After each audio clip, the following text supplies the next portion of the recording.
Holly, thank you very much. The National League of POW-MIA Families and its members meeting with top military leaders in our area this week, trying to persuade reluctant governments to provide more information on American service members who are still unaccounted for as a result of the Vietnam War.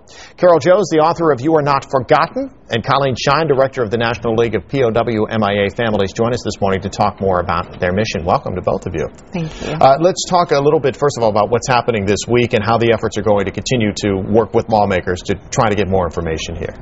Right now, we've got families from across the country of men who are still missing in Southeast Asia gathered to hear the government briefings that talk about what's going on both the operational and the policy side to return their missing loved ones.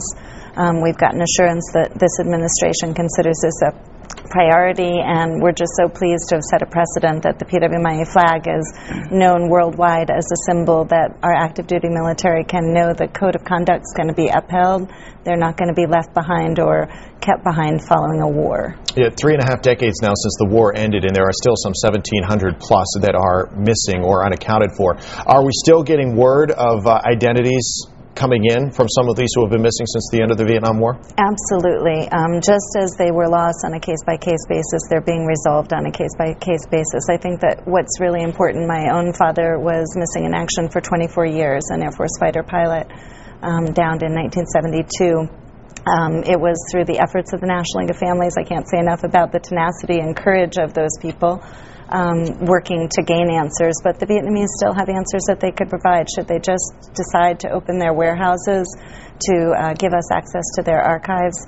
My father's case is proof that answers are possible and that they make a difference. And you said the word coming in as recently as this week as to some people who have been identified. Absolutely. Yesterday we were being addressed by Admiral Tim Keating, who's the Pacific commander in charge of POW-MIA activities on an operational level. And one of our family members stood up and said, "I want to thank you from the bottom of my heart, because just yesterday we received an accounting on my brother." Wow. Colleen, you mentioned your father who was missing in action for many years.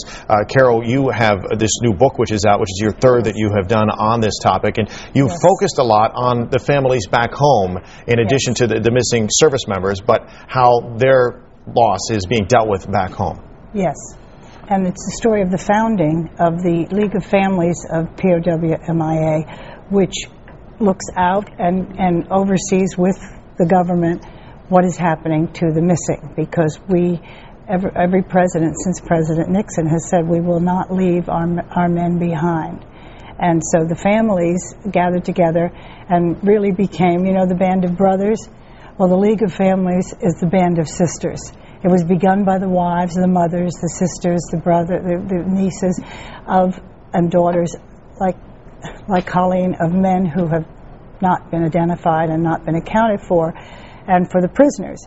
And so these women just took on not only our government, but they took on the world. And they went to the United Nations, and they have changed legislation, and they've changed things for the better for all military families today. And they were very strong women. Evelyn Grubb was one of them, my co-author. How much of a challenge is it now that we are a generation removed from the war to keep this at the forefront? Well, Bo Bergdahl is an example to keep it at the forefront. When our men are taken prisoner, we have to let their families know and let all Americans know that they're ours, and they are not forgotten. And the flag that you see fly below the Stars and Stripes every day, this is the flag of the League of Families, the families of the prisoners and missing. They are the ones who conceived and executed. Evelyn Grubb gave the first flag to Secretary of Defense Melvin Laird in 1971. And the League has been in existence for 40 years. The families have stuck together for 40 years on this issue. Colleen, you had talked about the fact that some of these governments we're still trying to work with. When you talk about governments such as Vietnam, Cambodia, Laos, how is that progress going? Is there still work to be done for a cooperative effort? There's definitely still work to be done. We've had some recent good news, which is that Vietnam has given us permission to put in a U.S. naval ship, Hazine, which would be an exploratory ship to be able to work on some of the underwater cases of losses. I think when you look at Vietnamese unilateral ability to account for Americans still prisoner missing from that war, it's great. We have photos of men last known alive in captivity.